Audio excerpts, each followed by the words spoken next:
شاه خوبان در مدینه است، دوای دردمندان در مدینه است.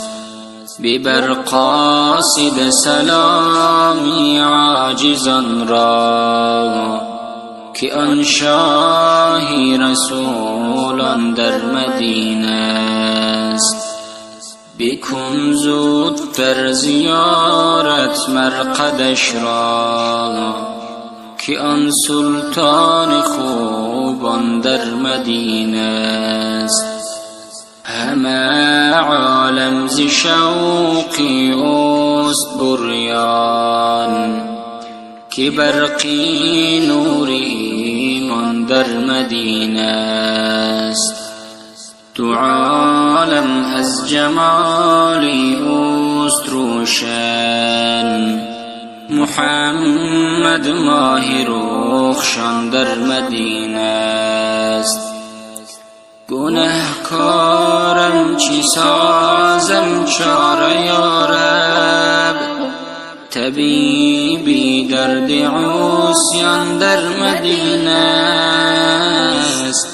طبیبی درد عصیان در مدینه است.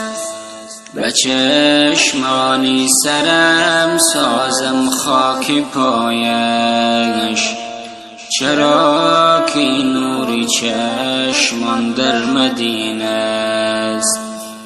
مدینه سرزمینی خوش هوایی، نسیمی باغی ریزوان در مدینه است. نسیمی باغی ریزوان در مدینه است.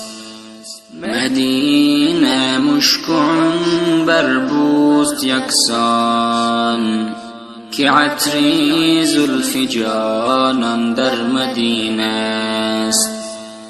بخواه حاجت از حق هرچی خواهی، که حاجت های خلقان در مدینه است.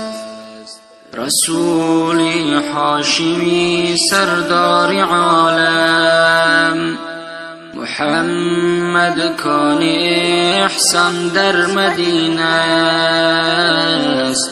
محمد کان احسان در مدینه است. خداوند رسانی در آستانش،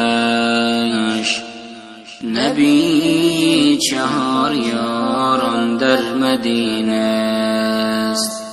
خداوند رسانی در آستانش، نبی چهار یاران در مدینه است. نبی چهار یاران